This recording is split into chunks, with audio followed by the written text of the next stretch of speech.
changed our lives for the positive. And the time period that we were focused on during this conversation was when we were in our young 20s.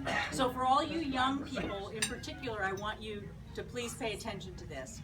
We were talking about people who affected our lives when we were in our early 20s, who at the time were in their 50s, and this is a man named Harold Bakke, who was a mentor to Dean and Chris and myself and Sheila, and then a woman who was 73 years old that Dean moved into when he went to junior college, Foothill College. And her name was Emily Kirkpatrick, and we called her lovingly Mrs. K.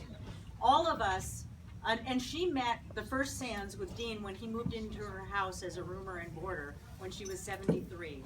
And not only did it change her life, which is a really good lesson to me because I'm not even 70 yet, and Dean isn't even 73.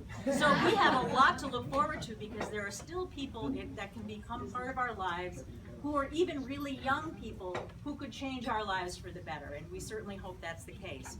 But this 73-year-old woman, we also changed her life and she changed ours. So I know that we have many more wonderful chapters in our lives. And I know that all of you are part of our future, and we're just hoping that we'll find more opportunities to support and change our lives.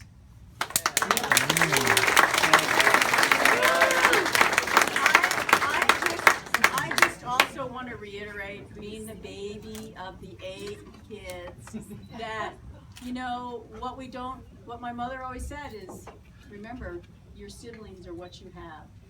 And for everyone here, siblings are what you have, and we've helped each other all through the years. And I'm one damn lucky girl.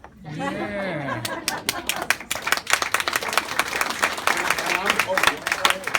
Okay, hi, I'm Gus. I am Dean's favorite nephew at this event.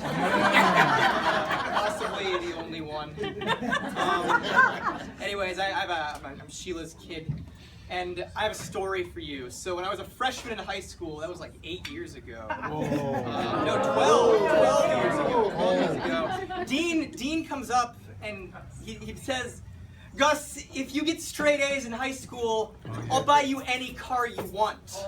And I was like, whoa, Ferrari, right? And then he was like, whoa, no, any American-made car you want. And so I was like, wow, that's pretty great. He's a successful dentist, so I'm sure he can afford anything. And so I got to thinking, and I was like, maybe I'll start out with something conservative like a 2009 Subaru Legacy. That sounds like a great car. And so I was waiting to graduate, and I was going to ask him for that because obviously I was going to get straight A's. And I worked really hard at it. I worked very hard at getting straight A's for a variety of reasons. And I ended up doing well and getting into a good college. And then when I got into that college, I kind of realized why I could get this car, but why not just wait and later on ask him for a Porsche 911? So I figured, okay, Dean's off the hook for now, but when I graduate from college, I'm gonna get that Porsche. So I waited. I went to college, graduated, got a cool job in Los Angeles, all that stuff. And then when I came out of it, I realized, like, wait a second, I don't really need a car because I've already got what I need, which is a great job, a great education, happiness, family, all these wonderful people in my life supporting me.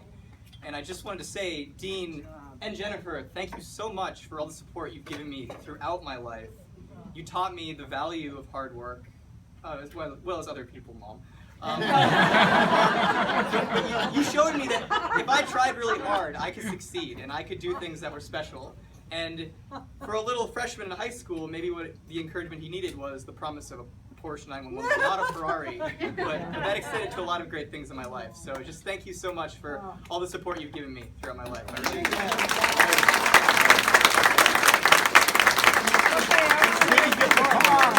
Get the car. Oh, Chris, go Chris. No. Well, 1974, I think, is when I really got to know my brother Dean.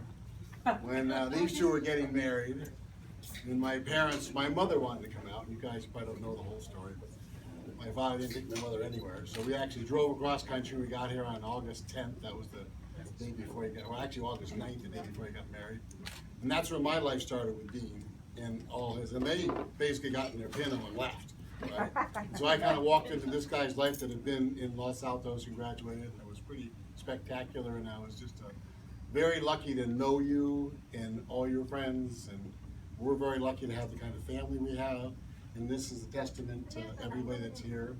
It's just, it's been really nice, and it's great that you made 7. None of us ever thought we would.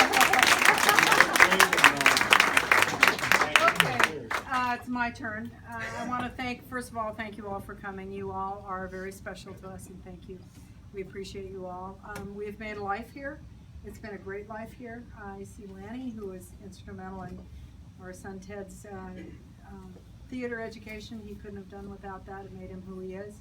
I see Susan Covington around here somewhere, Ted's high school or grade school librarian, friends, family, everybody who's contributed to our life. We've had a really, really good run, and it's in great measure thanks to you. My sister, Dean's family, I thank you all. And thank you for being here. Thank you.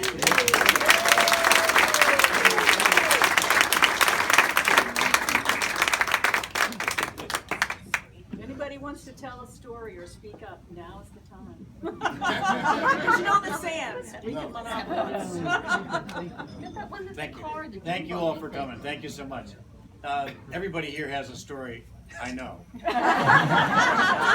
More than one. But I hope you met somebody new, but I want to reiterate again that there isn't one single one of you that isn't here, that is here, that hasn't added significantly to our lives, and I want to thank you all personally now, later, from now on. Just thank you for coming too.